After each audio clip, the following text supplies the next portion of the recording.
Welcome to the Healthcare Nation podcast. Your host, Rick Gannotta here, along with our great producer, Joe Woolworth in the studio. Joe, how are you, my friend? I'm doing good. How are you? Good to see you. As I've said before, I love being in the studio. It's good to have a little bantering with you, and I'm looking forward. You and I are going to do a little segment, go over what's new and noteworthy in the health sector in a couple weeks. Looking forward to that. Yeah. So along those lines, please send in your questions to healthcarenationpodcast.com. We love to hear from you. And don't forget, on our YouTube channel, like and subscribe. All of this brought to you by Washington Square Advisors. So really pleased with that. So we got a great show, I think, planned here, Joe. What do you think? Who's our guest? We've got Andrew Barnhill back on. And as I've often said, listen, third time's still a charm. And Andrew's been on the show a couple times before. I consider him our resident policy expert. Currently, he's the director for federal policy at BioDelivery Sciences, and actually at public policy across the board. He's an advocate for value-based healthcare patient reform, an expert in there, teaches alongside yours truly at NYU in the healthcare administration program there. Degree in law from Duke, great background also in politics, where he ran for state senate here. So looking forward to once again having Andrew on the show. So with that, let's welcome Andrew Barnhill. Welcome to the Healthcare Nation podcast. We're committed to bringing you thought leaders in the field to discuss what's new and noteworthy in the healthcare sector. Now your host, Rick Gannotta. Okay, welcome Andrew. So glad to have you back on the show. How are you doing, my friend? Doing great. You know, it's an exciting end of the spring and start to summer around here in Washington, but always good to see you. A lot going on federally and in the States. And I cannot wait to talk about that. I would tell you, and for our audience, you know, I consider Andrew our in-house health policy expert. Andrew, this is the third time, and you're still a charm along those lines, my friend. I just said that, so. Try to be. We are so happy to have you. Let's just jump right in. Listen, I'm going to go over federal, state. Let's kick it up to the federal piece. What's happening in general terms on the federal side with respect to health policy? I know there's a lot going on in Medicare Advantage. Obviously, I want to talk about the elections as well, but give me a quick kind of summary from your perspective. What's the chatter on the Hill? So by way of overview, we have seen continued discussion surrounding PBMs and PBM reform. There have been a number of stops and starts to those discussions over the past year in this Congress. I think we're still where we were several months ago. Now, viewers and listeners may have heard some recent news where House Ways and Means has moved a bill forward towards some comprehensive PBM reform that focuses on transparency. But I think we're still at a negotiating point in the Senate. So the likelihood of seeing significant PBM changes surrounding transparency, the issues that we're talking about a lot, this Congress, meaning before the end of 2024, is still probably on the less than 50% side of things. In addition to that, those conversations that are happening, there's a lot which we can get into later about data privacy as it relates to the healthcare sector. So there's a data privacy bill that is making its way through the House Energy and Commerce Committee that's making it further than the previous ones have. And one of the big debates is about components surrounding healthcare in it. There's also the continued rollout of the Inflation Reduction Act, known as the IRA, and the drug pricing provisions. We are in that early stage of what CMS is calling price negotiation, what the industry is calling price controls surrounding 10 drugs. And we're in that see how this works stage with the IRA right now. There are also some discussions, particularly as the Biden administration begins to have some concerns about U.S. business relationships with China, about clinical trials taking place in China, healthcare data as it is moving between China and the U.S. Those are other discussions that are taking place on the Hill right now. Many more things, but if you were to ask what's top of mind before the August recess, I would say the PBM reforms and the rollout of the IRA. And I'm going to come back to that because I think there's so much happening just in the drug pricing side, the market dynamics, Part, B, D, and how that's all impacted, particularly on the PBM side. So thank you for that quick overview. How about what's happening at the state level? Anything that pops up in any particular area? And I'm sure Medicaid is going to be a big one that's at least in the top three. Certainly, Medicaid's there. We saw a number of states in late 2023, and then those who have sessions in 2024 that are focusing on some financing and payment reforms at the states. So 3 that I will mention: Maryland, Oklahoma, and Pennsylvania. So Maryland established a value-based purchasing pilot program that's going to be run by the State Department of Health, focused on behavioral health care. So it essentially requires some type of value-based purchasing model that would incentivize providers to meet certain outcome measures. So that's in the state of Maryland. Oklahoma authorized contracted entities to offer optional value-based arrangements for providers in the Medicaid program that require some provider incentives and reimbursements aligned with the Oklahoma Healthcare Department. They call it the Healthcare Authority, and their quality measures. So we're seeing some changes there in Oklahoma to support alternative payment arrangements.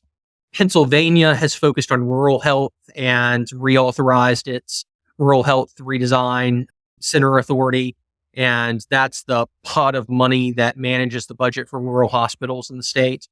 So those are some significant things. Minnesota has enacted some legislation. This was late 2023, beginning of 2024, that requires their State Department of Health to analyze total public healthcare spending and look for alternatives to better financing in the state. So it's essentially setting up a analysis or a task force that's targeted for implementation by 2027. So we saw some of those things taking place. There's also been a little bit of a focus on primary care. Colorado has enacted some legislation that would really cement a program they developed called the Regional Health Connectors Program that brings together primary care practices and providers to, sort of directly address social needs in local communities. So we saw that coming out of Colorado. A number of other things related to payment reform surrounding Medicaid, but those are some of the highlights that I would mention. I want to just kind of go down the Medicaid channel for a second. It seems to me there's so much activity, obviously at the state level, but I'm talking about more from the private sector in terms of, hey, this population, the solutions that need to be applied to optimize care delivery, that it's really got more than just, a passing or fleeting idea like, hey, is there solutions we can apply, that it's really got legs from an investment perspective. You agree with that? I would agree with that. And I think the challenge you have with Medicaid is, obviously most of our listeners know it's state run. And so you have these individual state Medicaid directors with their own policies, but they're layered by, types of, federal rulemaking that will influence what can actually move in the states. And so you've always got this tension between state and federal with Medicaid. But as there's been more flexibility sort of post the last big round of Medicaid expansion, some of the later expansion states are starting to experiment a little bit. And so you're seeing, new ways of working, if you will. But yeah, that's certainly a big 2024 issue. Let me go back to the Fed side of things by just weigh in on what's happening in MA, Medicare Advantage, legislative regulatory measures, really to get the oversight, I think, tightened up based on some, let's just say initial less than optimal quality reports. Yeah. So the OIG's office, Inspector General within HHS, put out a report at the beginning of the year, their strategic plan for oversight for MA plans, to sort of crack down a little bit. There were several categories or goals on that. One was really sort of promoting access and ensuring that there is effective and equitable access within MA plans. Another, and the big one, is providing some comprehensive financial oversight by HHS to Medicare Advantage plans, sort of making sure that the incentives are aligned well with good financial oversight, also identifying and preventing fraud in some of the plans. It's been something that OIG is focused on. They put together a new office within HHS that is specifically focused on identifying fraudulent practices within those plans. That's new in 2024, but also ensuring data accuracy within the plans is something that they've devoted some efforts to. They're doing more audits from the OIG's office into the MA plans starting in 2024. Those are all things that are taking place that are new, maybe over the past 5 to 6 months. Let me stay on the Hill and get maybe a little bit more political. There was word that came out, Senator Bill Cassidy, Republican, Louisiana, the Republican line to lead the Senate committee that oversees the NIH.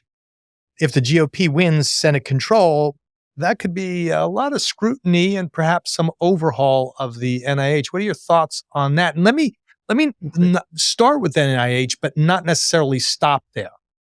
Yeah, because I also want to take on CDC. We'll talk about that as well. Yeah. So let me give a little bit of background for the listeners here about why one particular senator, Senator Bill Cassidy, matters in this particular case. And you may have seen the news come out through Politico about this.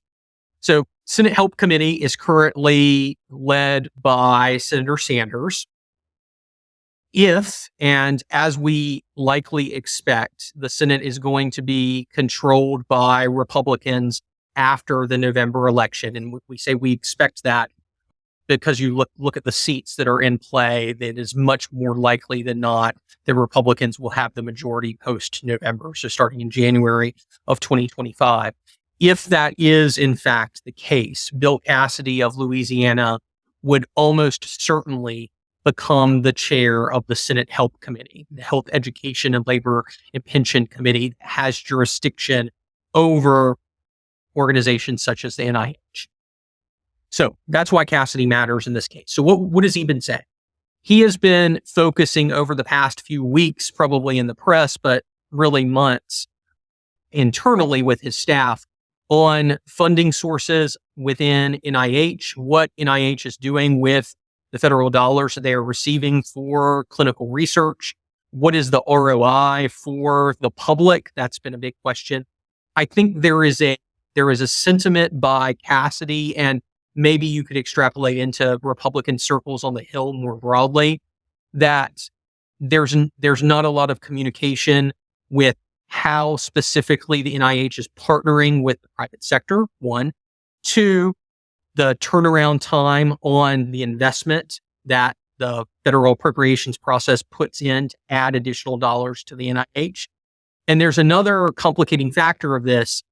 There's recently a launch of a new federal program called ARPA-H, which was a Biden initiative that started now 2 years ago, which is to run alongside NIH and provide sort of a moonshot effort. So it was modeled after the Biden cancer moonshot, but to expand into other therapeutic categories.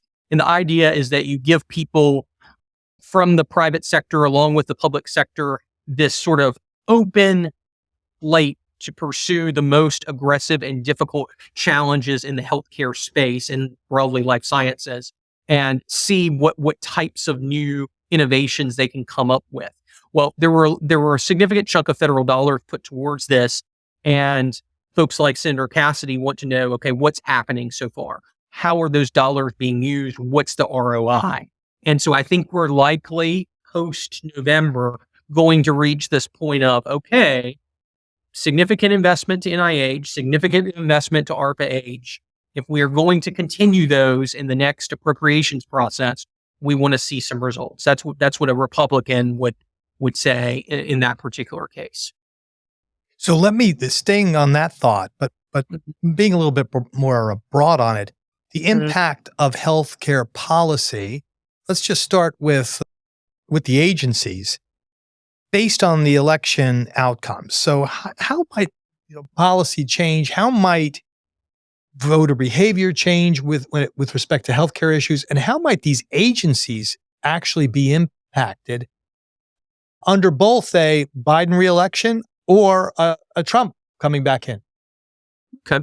So let's play out both scenarios here. I think if you see a Biden reelection, you're most likely going to see a status quo with the federal agencies. There will probably be some changes in personnel. I think Secretary Becerra at HHS has indicated he's interested in going back home to California to pursue other things. So there will likely be a little bit of a shakeup there. I think Mandy Cohen at CDC has the confidence of the president. So most likely she would either stick around or go to maybe something else. But I think there would be a sort of stay the course there.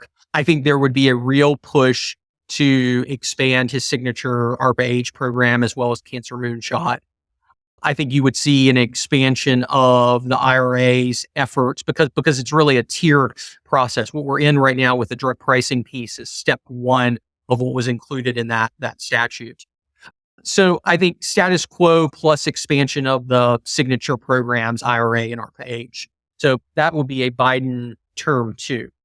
I think a Trump return or Trump term 2 would look different in some ways, but as we've referenced maybe on a previous podcast, more similar than the public might recognize in healthcare. So the differences are there is certainly a lack of trust in the CDC's capabilities and deliveries by Republicans and, of course, by extension, Trump. And so I think you would see more of a focus of taking some of the CDC's work products and sort of transferring those duties to private sector contractors. I think you would likely see a change up of sort of the entire leadership at CDC with the Trump administration. I think it's should be determined who would come in at HHS. I don't think Alex Azar would be back.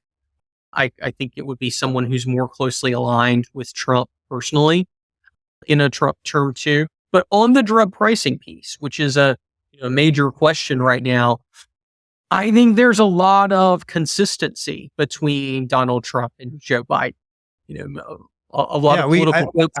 Go ahead. I think we could arguably say that it started with Trump, right, during his term. It did. And I think, true to Trump's style, he'll probably take credit for it and say it's something that he started and, Biden couldn't carry it out. So he's going to carry it out.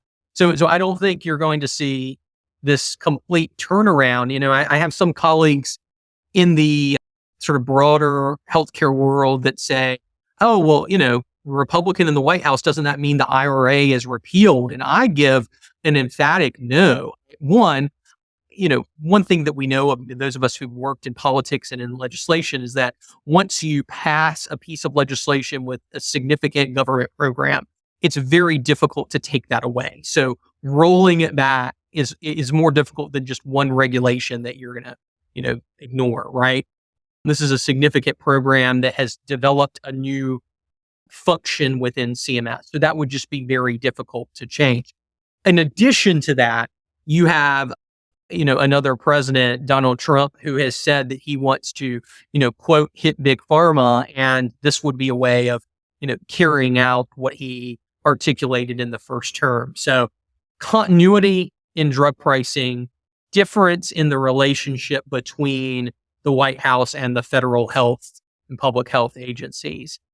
The other things like PBM reform, I think that depends on what happens with Congress. I think there is some general interest across party lines of pursuing some sort of PBM legislation. So I could see us continuing that debate even if the chambers flip. I think maybe the heightened scrutiny on MA plans coming from HHS and OIG's office might slow down a little bit, just given that there would be new leadership at HHS and you'd have somebody new in charge of the OIG. So that might shift a bit. But those are some of the initial things that I would say are likely to take place. And then of course, you have to question, there are elections up and down the ballot. So there are changes in the state level too. There are some high profile governors races. There are some states where, depending on who the governor is, will determine who is head of the state health department, which could determine how Medicaid is implemented and run in those respective states. Those are key questions for us to think about heading towards November 2024, in addition to whether Biden gets another term or Trump comes back. Let me stay on the the drug issue, or maybe one drug, and use that as a bridge to some other questions. But let me ask you really quick, the role of GLP-1s, what do you think about that? It's just such a top of mind, part of everyone's conversation now, whether it's at the policy side, treatments, does it work, doesn't, but who's going to pay for it is a big part of this. Are you seeing a lot of chatter along the lines of GLP-1s, where it's at, reimbursement? What's your thoughts, Andrew? It's constant chatter. And I was just at a conference 2 weeks ago talking about innovation and the price of innovation, and GLP-1s was about a third of the entire agenda and conversation. So it definitely is. And we're seeing, state health plans making difficult decisions about whether or not they're going to provide coverage to GLP-1s for weight loss or not. There's been a lot of news in North Carolina, for instance, about its state health plan and decision there. I think it's a tough call for particularly these public programs when they see the cost, but I think we're seeing enough new literature coming out about sort of the wide scope of benefits to GLP-1s beyond weight loss, beyond diabetes, looking in broader cardiovascular space. There are a number of other areas where we've seen some phase 3 trials with some interesting data as well. I think we're still early, right? I think we need to give it, a year or two of more data to come out to see whether or not the public programs are willing to take a gamble and say, the long-term benefits of patients having more easy access to GLP-1s will save us money in the long run on other things.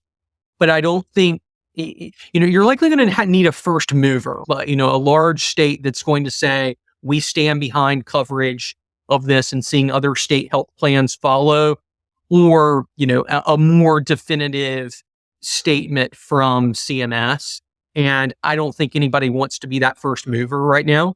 I think, they've been relying on the private plans that have been sort of more receptive here, but not across the board. So let's see. I think this is something we can come back to maybe, mid next year to see sort of where does the data meet the willingness from the state health plans and CMS.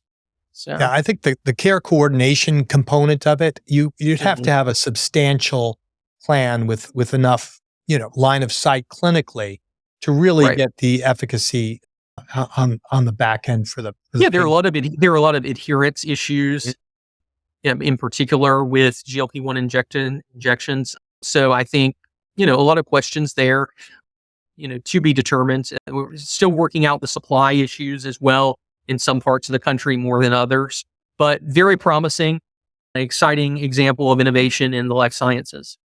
So let's stay on that innovation kind of technological point and talk about AI. Obviously, besides GLP-1s, probably the other top of mind, issue that's out there, particularly in healthcare, where I think there's certainly a lack of a clear path forward when it comes to regulatory frameworks, the ethical effective use, monopolies, just in general, those legal and regulatory oversight components that go into it. What's the word on the Hill with AI, particularly as it relates to the health sector and delivery? So this is a great question that most of us who are lobbyists in the health space have been dealing with over the past month or two, because the AI discussions, about legislation and regulation of AI at the federal level have largely, until very recently, focused on your pure tech companies, right? And it's focused a lot on, kind of aligning with Google and Microsoft, et cetera. And the healthcare companies have really been late to those conversations. Recently, the Senate leadership, in a bipartisan way, I might add, convened a group of sort of a working group on the healthcare components of AI. And this is, people like Senator Heinrich, Senator Rounds, Schumer is also, of course, taking a lead. And it's actually been a fairly thoughtful process. Senator Cassidy's involved in it as well. And this effort has sort of led to more questions than answers. But I think a number of stakeholder groups, so trade associations in healthcare, have started trying to align on policy principles that we all can get behind. So I've been working on the real world evidence side with developing some of those. We did the same for my own company.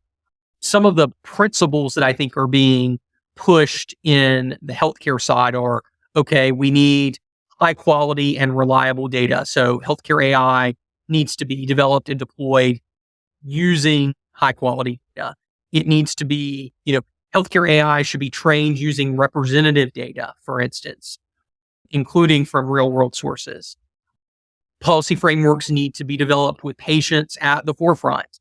And there needs to be some level of explainability to the patients themselves in the development and deployment of AI. That the policy framework should identify processes to expedite the review of AI tools using some level of predictability, and that there should be alignment between the US and other markets that are making use of healthcare AI tools. So those are all things. There are a number of others, but those are some of the key principles that I think there's sort of cross healthcare ecosystem agreement on right now. The US is behind. I mean, I will say the EU was first to developing some AI frameworks. Of course, they were in the data space as well. So in some ways we are playing catch up, but I think since most of us operate in organizations that are global, we are trying to take cues for what worked with EMA's efforts and EU broadly and try to align those with what we're recommending in the US. But this is early stages. I mean, I don't think we're going to have an AI bill gain significant traction this Congress. We're still sort of debating data privacy, and then we'll get to AI.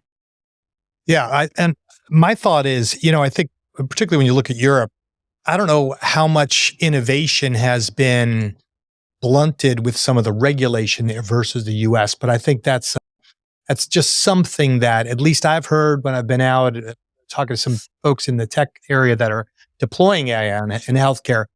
In some ways, the I don't want to say the lack of regulation, but the looser evolution it's helped. that we have Yeah, here. it's helped new healthcare AI companies to really grow and blossom. And I think that's sort of part and parcel our US sort of innovative mindset that stands a bit apart from Europe's approach. So certainly benefits to our environment, but I think we have to take cues from Europe's regulatory efforts so that, a US based company that's operating in Europe doesn't have the challenge of being faced with, AI requirements that are difficult in Europe and having to figure out how to operate differently between the two places, which can be a particular challenge. So earlier you mentioned the data privacy piece, and that this month for the first time really making more progress than previous cycles. Any comments on that, Andrew? Yeah, that's taking up a significant portion of my time right now. So a little bit of background. Your listeners might be aware that back in 2022, we saw a federal data privacy bill gain some traction. That was known as ADPPA. They always have long names to these that are abbreviated. And the rationale for that at the time was that in the US, there are so many states with data bills that were starting to pass and different data privacy standards. And this matters significantly to healthcare and the sharing and the selling of healthcare data in particular. But there was not a consensus in 2022, and so it sort of stalled. This Congress, a bill that was very similar, but not entirely to that one, has been introduced, and that's APRA or APRA, and it's gained more traction than we've ever seen in the past for a couple of reasons. One, the chairwoman of the House Energy and Commerce Committee, Kathy McMorris Rogers, is really making this a signature effort of hers. She's retiring at the end of the year, and she wants to see this happen. So that's one reason. She also worked hard to get bipartisan and bicameral, so both House and Senate, support for this. The chair of the Senate Commerce Committee, Maria Cantwell, is a Democrat. She is signed on. to this bill. So that's a significant thing because those are the two of the key committees on this issue. Now, the healthcare community has been, and when I say that sort of broadly, hospitals, payers, providers, pharma, have come together to try to make sense of, what sort of language is workable for our respective sectors. That a lot of the provider community was okay because there were some clear HIPAA protections and carve-outs within the initial bill. Those of us on the clinical research side were more concerned because there wasn't special attention played to the safety and protection of clinical trial data.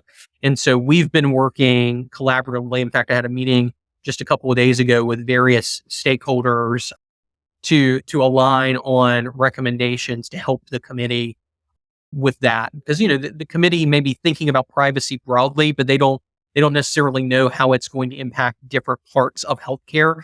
And so that's, the job of, those of us in the industry to come in and say, okay, here's something you might not have thought about. And so it's gaining a lot of traction. I can't say for sure that it's actually going to pass this year because there's just, it's just tough to get things across the finish line in Congress, and there must pass bills like the, appropriations. You got to fund the government first. And that's been a challenge this year with this Congress. But I think the odds are much higher than they ever have been. And so I would not be shocked if we, come back in our next podcast next year and say that we've passed federal privacy legislation for the first time.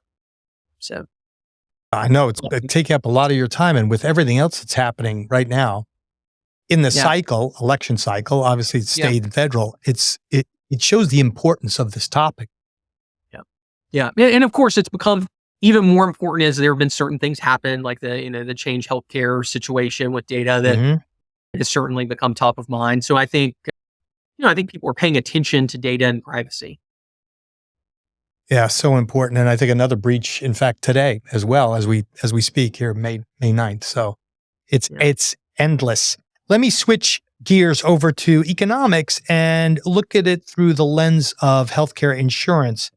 What should policymakers be focused on when they think about stability, affordability in the broader insurance markets out there? There's a lot happening. I think in the commercial space, I think margins are kind of getting squeezed a bit in this post-COVID world. I hope that's the last time I ever say post-COVID world. But what are your thoughts on that, and what's the word out there? They are. And one of the things that I'm hearing a lot when I talk to folks in the payer community, and then, of course, inevitably they ask me questions about innovation because they're interested from the pharma and clinical side of what's happening. They indicate to me that the high cost per patient for cell and gene therapies is really, driving up cost concerns and just pricing pressures overall. So I think there's got to be some sort of broader conversation about spending surrounding some of those, in particular, high cost therapies and the impact that that's having on the payers themselves. So that's a big thing that I hear.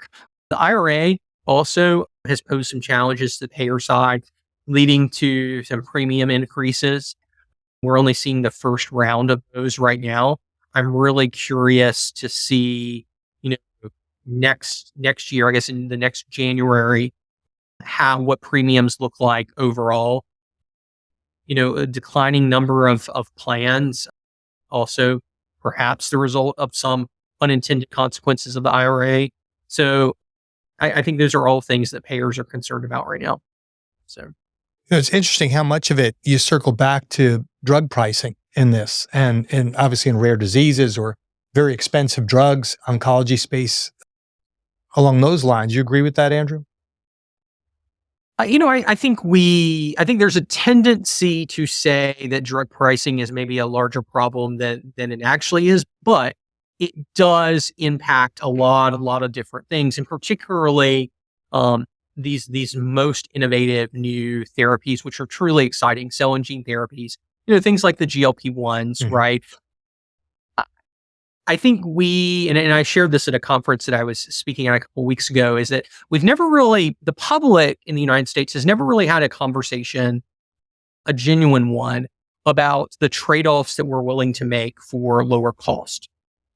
If we really want access to, the sort of maintenance drugs and things that we can get more cheaply and focus on lowering cost across the board for prescription drugs and then keeping with that lower cost premiums, then I think we're going to have a little bit of a different innovation ecosystem. But one of the things that we've always, I think, prized in the United States is that, we spend a lot of money on R&D. We spend a lot of money on commercialization of these sort of new first-in-class therapies, but we're willing to accept that because this is the one place in the world where we can pay for it and make it happen, and we think those therapies should be available. But I don't know if we've ever actually reached that consensus, because there's always going to be pricing pressures, and those, as we have more and more innovative therapies, those are going to raise cost across the healthcare sector. Now, let me also say this. The prescription drugs are still under 20% of total cost of healthcare in this country. I think no matter who is looking at the data, depending on what perspective you come from, some on the low end would say, 10 to 12%, some on the upper end, 18 to 20%. But that percentage still matters to the sort of the shape of healthcare spending. It's interesting how much of that will trickle over into influencing, your preferences and whether it's a state or a presidential election. How much of it is a pain point for me when you think about the trade-off of access, cost, innovation. Let me switch over to the private markets or the capital markets and think about the VC and private equity space through a policy lens. I always go down this road with our guests. When you think about that space, is there an impact on venture capital and private equity right now that is influenced by policy that's out there? We talked a little bit about some of it, but I'm just interested. If I was in a startup, I'm out in the valley, I'm thinking it's a med tech. What do I need to be looking out for on either existing policies, evolving policies, or new administration policies that might impact the trajectory of what I'm doing? So, everybody in the VC world is interested in implications of the IRA. And I think that, and not just the drug pricing piece, but there are multiple pieces of that. So I think that has generated a lot of questions as to whether it's worth investing in these sort of one product, sort of, your gene therapy companies with one candidate, one immunotherapy, for instance, that might be very expensive. Some of those at the very earliest stages are having a little bit of difficulty, but I don't think we've seen, there was a little bit of fear mongering that all of the VC funding for, early stage, preclinical and clinical stage therapies in the gene therapy space, immunotherapy space was going to dry up as soon as the IRA passed. I don't think we've seen that, but I do think there is a lot of fear out there still, and time will tell. We haven't seen it as much in the device space. I still think there's an appetite there, but we're not seeing as much regulation on the pricing side in the device and tech space yet. So, all right. Well, Andrew, as we wrap things up, why don't you sum up for our audience, for our listeners?